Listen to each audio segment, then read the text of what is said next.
We've got base Goku and base Vegeta confirmed. What's up, my lovely bushes? Globku here with the latest updates for Dragon Ball FighterZ. Base Goku and base Vegeta were already rumored characters because of the leaks that happened months ago. We knew they were coming, but here it is. The official announcement, the official confirmation, along with some details about their supers. I'm gonna start us off with Vegeta because he seems to be the least interesting of the two, at least at first glance. Obviously, once we get to play him, we'll see what his normals look like. The scan only really talks about supers. But as far as supers go, Goku seems pretty damn good. Or unique, maybe is the word. Like, he's interesting. So let's start with Vegeta, get him out of the way. Vegeta has a Gallic Gun super, and this Gallic Gun super can be performed on the ground or in the air. I believe the small screenshot shows Vegeta shooting it downwards. So if you're in the air, maybe just shoots it downwards. He could also just shoot it straight, kind of like a super Kamehameha for Goku situation. And then he's got another super, which seems to be his level 3. It's called Galaxy Breaker. The description reads that he fires off energy from his entire body, and a small screenshot seems to indicate that this is a vertical sort of super. Similar to Trunks' Heat Dome attack, but maybe it's not really a command grab. It's just, he shoots it up. So the range on that might not be the best, but obviously it depends on what the activation is. And then, haha, we move on to Goku. And oh boy, Goku. Let's start with his level 3. It's the Super Spirit Bomb, and it's a devastating attack. I mean, it's a level 3, so all the level 3s are devastating, but this seems to be especially devastating. Seems to be a bit stronger than usual. And the downside is that it travels very, very slowly. So it might even not be possible to connect this level 3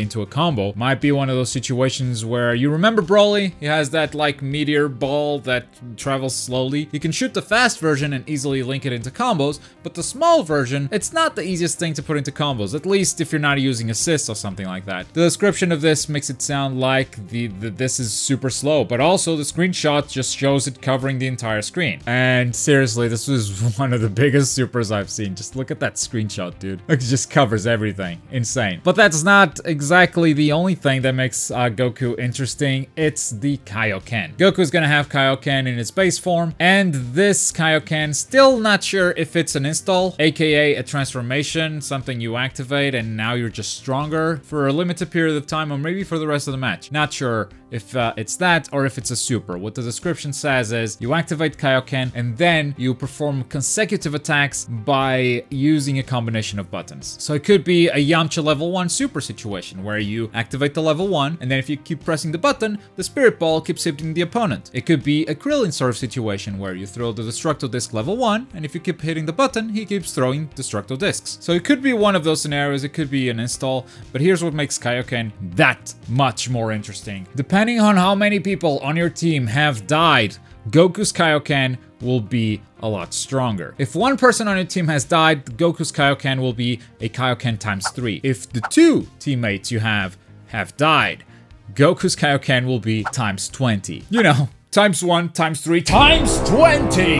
He just sounds like the purest anchor this game has seen based on this description alone. He powers up the more characters on your team are dead. That is a new mechanic. Goku is a walking sparking blast, basically. No other character on FighterZ has a similar mechanic to this. It is awesome. That's the only word I can think of. It's unique, it's different, and I can't wait to learn more about it for sure. On the same page of the scan, you have some Xenoverse stuff. I think Kefla is coming to the game. I'm not a Xenoverse channel. I'm not even gonna comment on this. But on the right side of the scan, you do have some details about the Nintendo Switch. Apparently, there will be an open beta on the Nintendo Switch coming this August. So that will be a good time to try out the game there, see if you like the way it plays on the Joy-Con, or maybe the Pro Controller if you have it, and how good or bad the lag situation is. Also, it will have 3v3 party battles, and apparently you can play the whole game with a single Joy-Con. Of course, you'll probably lose the Super Dash and the Dragon Rush on the right shoulder and trigger buttons. You're gonna have to do those manually by combining the face buttons,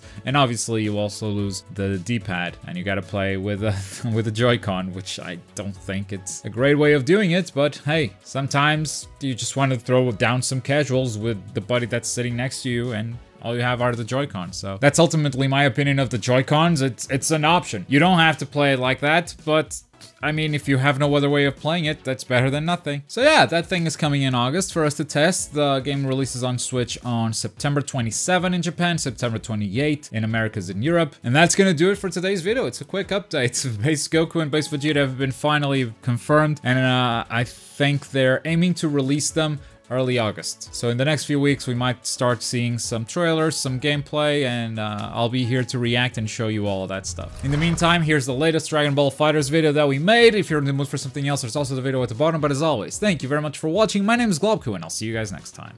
Bye.